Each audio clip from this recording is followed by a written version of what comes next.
Hello everyone, and welcome to another episode of Chemistry. Today's lesson is going to be the third part and the last part of Chapter 6, which is chemical reactions. A lot of chemical reactions happen in aqueous solution, which means in water. For example, single displacement and double displacement reactions actually occur in water. And so it's important to understand what really happens when a compound or substance dissolves in water to form an aqueous solution. Compounds or substances that are insoluble in water are not considered aqueous solutions. You can have an aqueous solution of sodium chloride because it is soluble in water. You can also have an aqueous solution of sugar, like sucrose solution, but you cannot have an aqueous solution of calcium carbonate because, as you already know, it's not water soluble. And so I'm just going to throw this out there, even though it's not really covered in this chapter, but an aqueous solution, or just solution, is a homogeneous mixture because the substance or compound forms a homogeneous mixture when dissolved in water. If it doesn't dissolve in water, then it forms a heterogeneous mixture. So that's kind of a long intro, but here's sodium chloride, NaCl. It's an ionic compound consisting of sodium ion and chloride ion bonded ionically. Now imagine that we put this solid crystalline salt in water, H2O, and see what happens.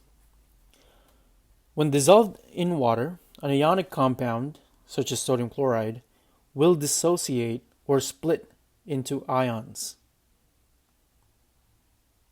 You can see here that the interaction between the water molecules and the ions is a lot stronger compared to the interaction between the ions. And so that basically results in the dissociation of the compound into cation and anion. The ions are no longer bonded together. And so that's what it means when an ionic compound dissolves in water. So how do we write this in chemistry language? How do we write this as a chemical reaction equation? So this right here is what they call a molecular reaction equation,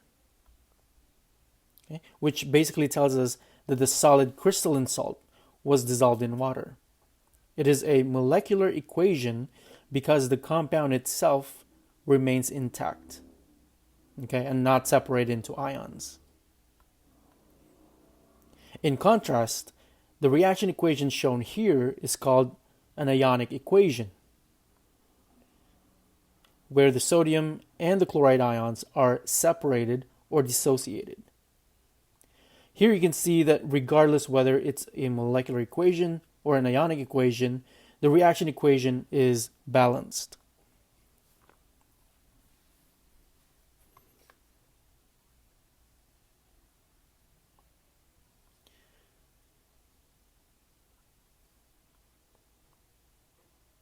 Okay, let's do a little practice here. Shown below are three different molecular equations. See if you can show the following as an ionic equation. You can pause this video if you want to give it a shot. Alright, so let's look at the first one here. So the idea here is basically just splitting the aqueous one into its separate ions. So the aqueous KBr splits into K plus and Br minus.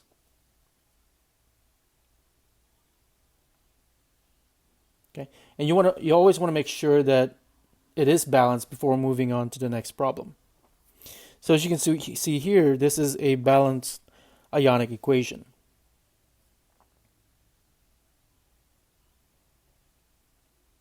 Next one is aqueous magnesium nitrate, which dissociates or splits into Mg2 plus and NO3 minus.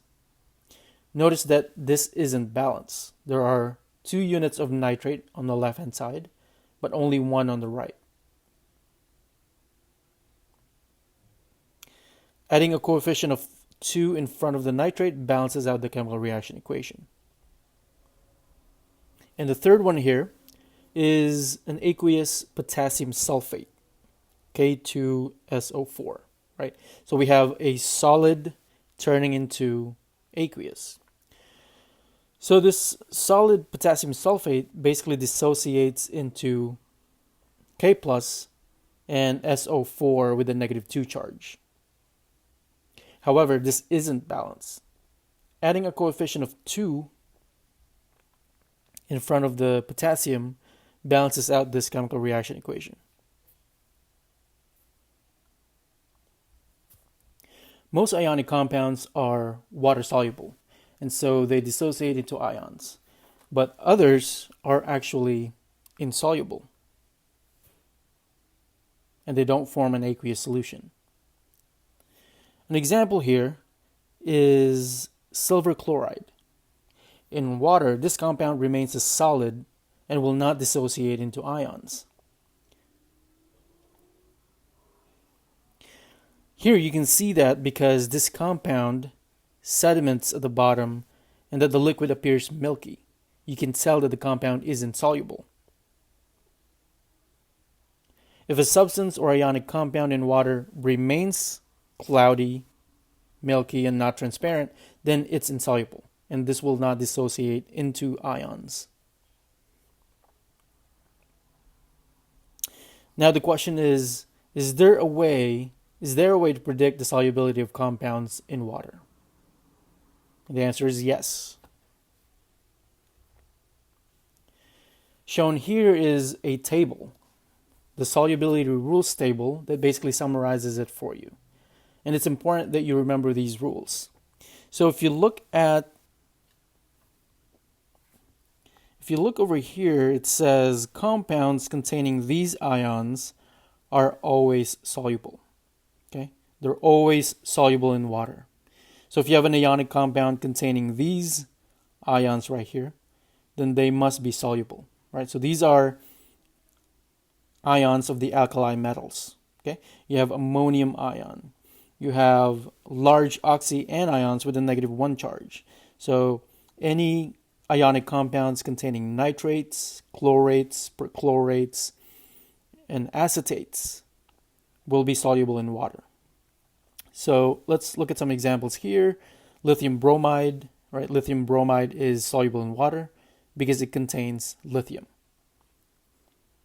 Okay. Sodium hydroxide, which is a base, is also soluble in water because it contains sodium, an alkali metal.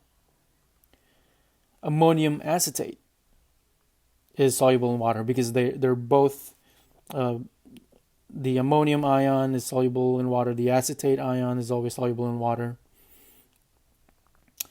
Silver chlorate, right? We have chlorate here. Chlorate is always soluble in water, and so regardless of what the cation is, it'll always be soluble in water. And the last one is lead nitrate. So even lead, right? If it's an ionic compound containing nitrate, it's going to be soluble in water. Okay, and they will not form a solid. All right. Here in the middle part it says compounds containing these ions are usually soluble. Okay, so if you have ionic compounds containing the halides, let's say magnesium fluoride, calcium chloride, aluminum bromide, so on and so forth, they will always be soluble in water unless these halides, okay, are paired with lead and silver ion. Okay, so for example, if you have silver chloride, silver bromide, or lead iodide, they will be insoluble in water, and that's why they are an exception here. Same thing with sulfates, right? Sulfates are usually soluble unless they're paired with barium, calcium, lead, and silver. Then they will form solid in water. They're not going to dissolve. And finally, if you have carbonates and phosphates, they're always going to be insoluble in water. Let's look at a few examples here. So lead chloride, lead 2 chloride right here. So this is going to be insoluble in water because we have a halide right? Chloride ion. And one of the exceptions is lead. So both chloride, bromide, as well as iodide, these are all halides. And so they're paired with the exceptions here.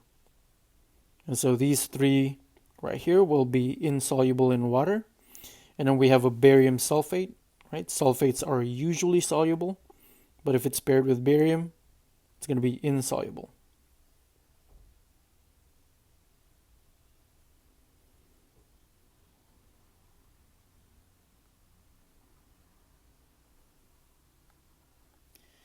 All right, so now let's do a little practice here and predict the solubility in water.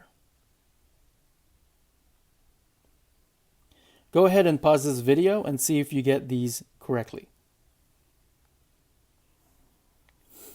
So the first one here is sodium acetate. This ionic compound contains sodium, and so it is always soluble. Second one here is iron 3 chloride.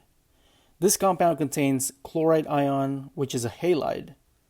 And you can see here in the solubility rules that halides are usually soluble, except when paired with lead and silver. So iron is not one of the exceptions. And so this compound is soluble. Third one is calcium sulfate, right? So you look at sulfate right here. You can see that any compound, ionic compound containing sulfate are usually soluble unless paired with barium calcium. So you can see that this sulfate is paired with calcium. And so because of that, this is going to be an insoluble ionic compound. And last one here is aluminum phosphate. So looking at this last one right here at the bottom, phosphate, right? So this is usually not soluble in water. So aluminum phosphate is insoluble.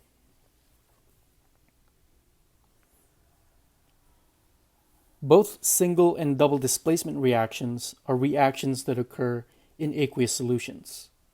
Precipitation reaction is an example of a double displacement reaction. It's a double displacement reaction because it produces a solid precipitate, hence precipitation reaction. In this type of reaction, two aqueous solutions combine to form a solid precipitate. For example, let's say we have a lead 2 nitrate aqueous solution here on the left and a sodium iodide aqueous solution on the right. Mixing these solutions together results in the formation of lead 2 iodide, which is a yellow solid precipitate. This compound precipitates out of the solution because it is insoluble in water. Here's the entire chemical reaction equation showing the two products that formed, lead 2 iodide and sodium nitrate. And here's the balanced reaction equation. But how do we know if the product is going to precipitate out of the solution? In other words, how do we know if the product is going to be a solid? We can look at the solubility rules table and see if any of the products are soluble in water, because this reaction happens in water. Here you can see that any compounds containing halides, like fluoride, chloride, bromide, and iodide, that are paired with either lead or silver ion will be insoluble in water. So that means it will be in solid state. Therefore, lead 2 iodide is a solid precipitate. Sodium nitrate, NaNO3 on the other hand, is soluble in water, and so we indicate that it is AQ or aqueous.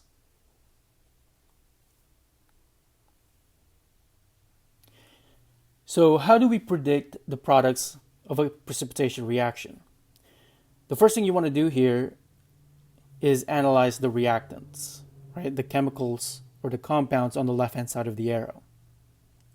Here we have aqueous lead-2 nitrate and aqueous sodium iodide. They are both ionic compounds that are soluble in water, and that's why we say aqueous, or simply solutions. In water, they are in the form of ions. Lead-2 ions and nitrate ions are just floating around in water. And here we have sodium ions and iodide ions also floating in water. But what happens when you mix them together? Mix the two solutions together. They start interacting with each other. The cations are both positively charged, and so they repel each other. Both anions are negatively charged, and so they also repel each other. The sodium ion could interact with the nitrate to form sodium chloride, NaNO3. Likewise, the lead ion could interact with the iodide ion to form lead-2 iodide. Now, the question here is, are they soluble or insoluble in water? Looking at the solubility rules table, you can see that sodium nitrate will always be soluble in water because it contains an alkali metal, and the fact that nitrates or compounds containing nitrates are always soluble in water. And so it will not form a solid precipitate. Lead-2 iodide, on the other hand, will form a solid. Okay.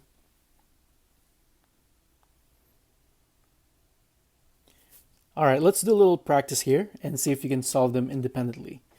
Again, you can pause this video if you want to give it a shot. So the first reaction here is between silver acetate and barium chloride. So you can see that they're both soluble in water because it says aqueous. Okay, you can see that it is aqueous.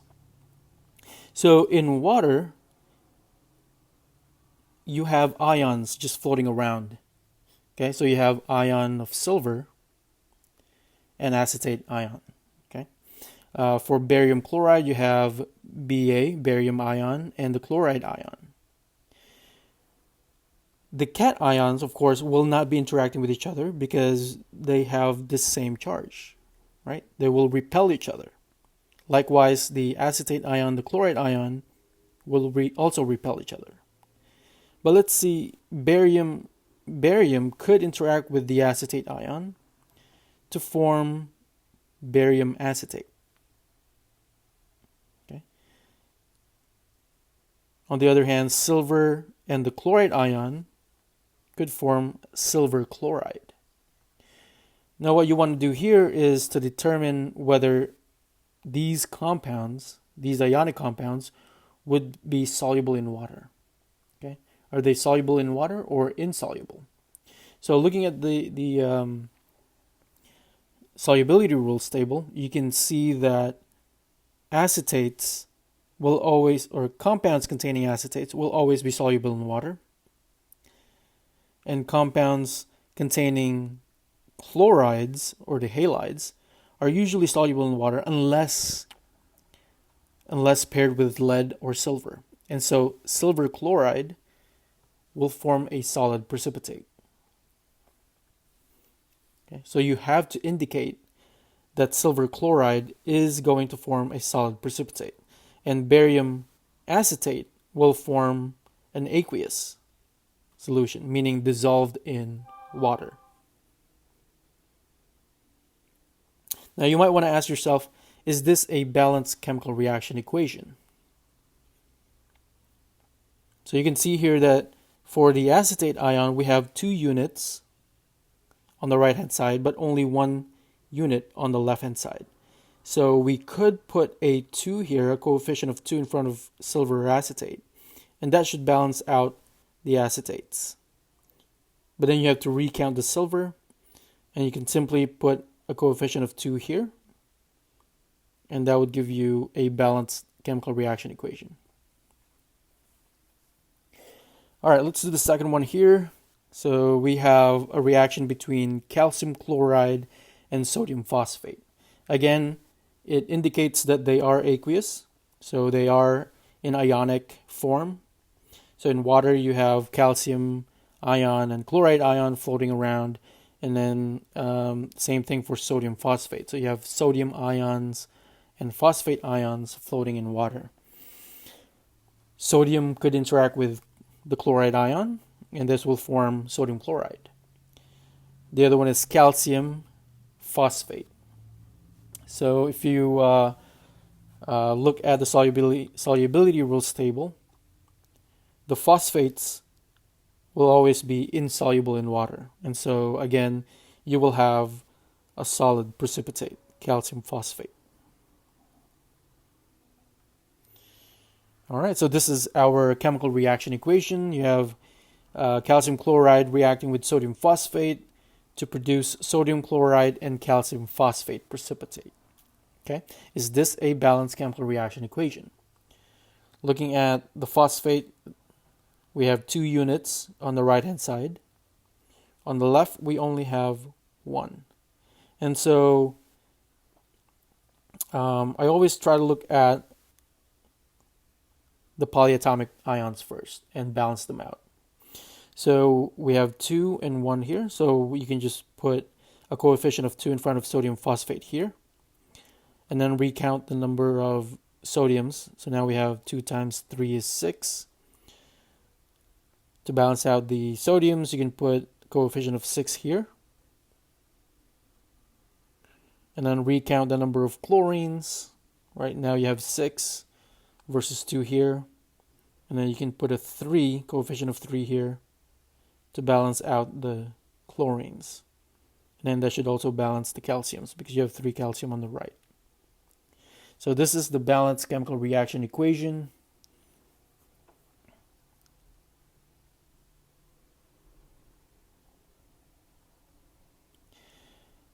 All right, and here's a few more. Looking at the third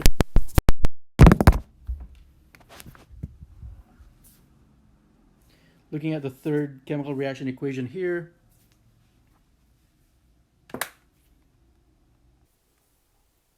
We have iron 2 chloride reacting with lithium sulfide. All right, so again, in water, we have iron ions and chloride ions floating around. We have lithium and sulfide ions floating around. And so you can have lithium chloride as a product, and then iron sulfide as the other product, FeS. Okay. Remember, you always have to simplify this because it's an ionic compound. Okay, so this is the chemical reaction equation. So we know that iron sulfide is going to form a solid. And is this a balanced chemical reaction equation?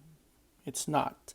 Right, because you have 1 lithium on the right, 2 lithiums on the left, 1 chlorine on the right, and 2 chlorines on the left. And so we could put a coefficient of 2 here in front of lithium chloride, and that should balance the lithium and the chloride.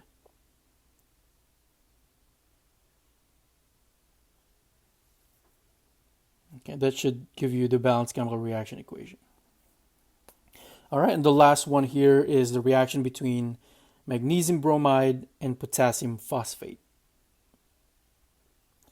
All right, so notice that potassium phosphate is soluble in water because every ionic compound containing an alkali metal, such as potassium, will always be soluble in water. Okay, so we have Mg, magnesium ion and bromide ion here, and then potassium and phosphate ions. And so KBr is going to be soluble in water, but magnesium phosphate will be insoluble in water. And so this is the chemical reaction equation, and then you just have to check and see if this is a balanced chemical reaction. So on the right hand side we have 2 units of phosphates and 1 on the left. So we could put a 2 here in front of K3PO4. That should balance the phosphates out. And then recount the number of potassiums. 2 times 3 is 6. And you can put a 6 coefficient here. And then recount the number of bromines. So now you have 6. And over here you have 2. So you can put a 3, coefficient of 3 in front of magnesium bromide. And that should balance out the chemical reaction equation.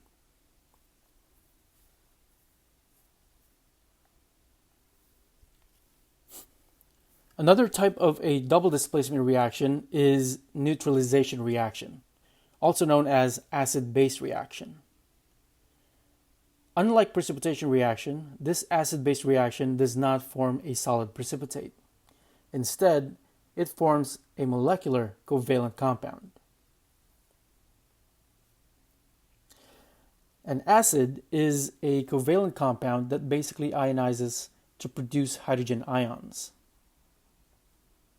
Examples are hydrochloric acid, HCl, which basically ionizes into hydrogen ion and chloride ion.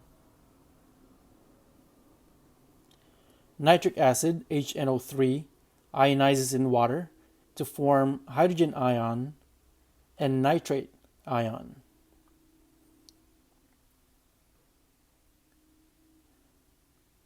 And last one here is perchloric acid, HClO4, and this ionizes in water to form hydrogen ion and perchlorate ion.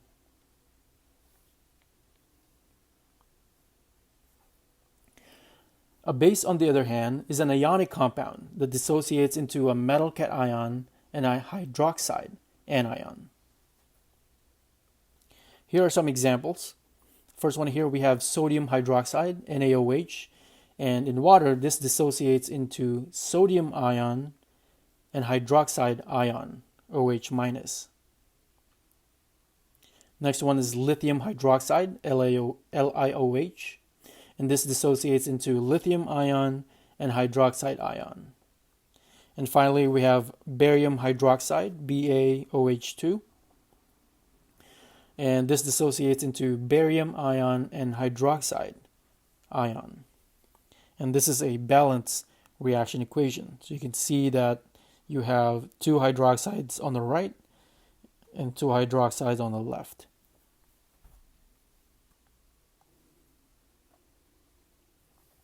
Every neutralization or acid-base reaction produces the same 2 products, salt and water. Here's an example where hydrochloric acid is reacting with sodium hydroxide. The hydrogen ion will react with the hydroxide ion to form water, H2O, liquid water. And this is the this is the covalent molecular compound that's formed in a neutralization reaction. Likewise, the sodium ion and the chloride ion will react to form the salt, which is sodium chloride. So the term salt in chemistry basically refers to any ionic compounds. You might want to remember that. Here's another example. You can always pause this video if you want to try it out yourself. Again, here the hydrogen ion will react with the hydroxide ion to form water. The lithium and the nitrate will form lithium nitrate, LiNO3.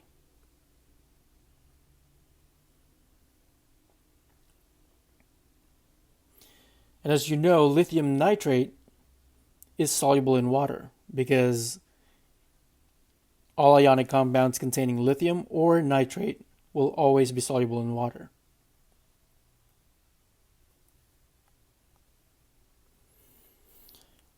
And the last one here, we have the perchloric acid reacting with barium hydroxide. So here, again, the hydrogen ion and the hydroxide ion forms water. And the barium and perchlorate forms barium perchlorate. And before you move on, you always want to make sure that the chemical reaction equation is balanced. So as you can see here, we have two chlorate ions on the right hand side and one on the left. Okay, so what you can do here is you can put a 2 in front of the perchloric acid, HClO4, and you can see that the hydrogen ion and the hydroxide ion will form 2 molecules of H2O because you have one hydrogen here and one hydroxide here. That forms 1 molecule of water. But balancing this out, you have 2 hydroxide ions and 2 hydrogen ions, which will form 2 water molecules. And so this is the balanced chemical reaction equation. All right, so here's 3 more for practice, so you can go ahead and pause this video. Okay, so looking at the first one here, we have a reaction between hydrobromic acid and sodium hydroxide.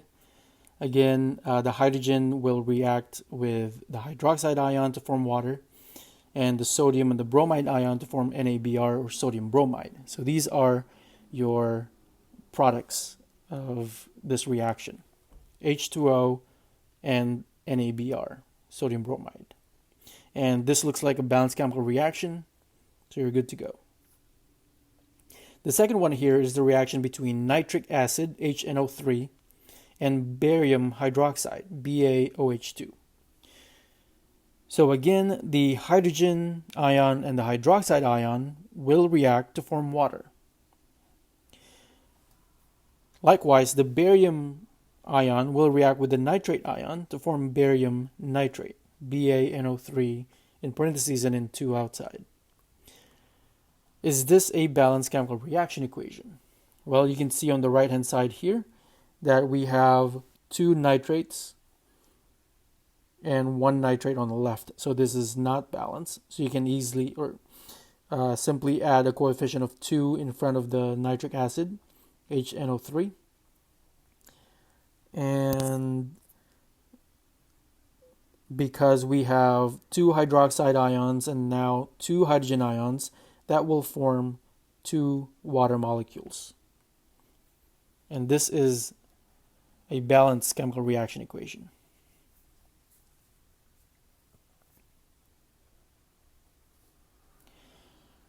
And the last one here, we have a reaction between phosphoric acid and potassium hydroxide, KOH.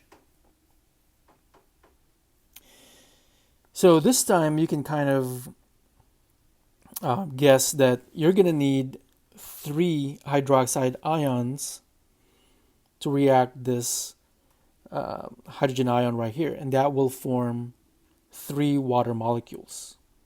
Okay, so the hydrogen will react with a hydroxide ion to form water, and then the potassium ion will react with a phosphate ion to form potassium phosphate. Question here is this a balanced chemical reaction equation? So it looks like the phosphates look pretty good. You have 1 phosphate on the right and 1 on the left. Right? 3 potassiums on the right and 1 on the left. So all you have to do is add a coefficient of 3 here to balance out the potassiums, and that would also balance out or equalize the hydroxide and the hydrogen ions to form 3 water molecules. And this is a balanced chemical reaction equation. All right, and that's the end of chapter 6. As always, thank you for watching, and if you like this video, please subscribe, and I'll see you next time.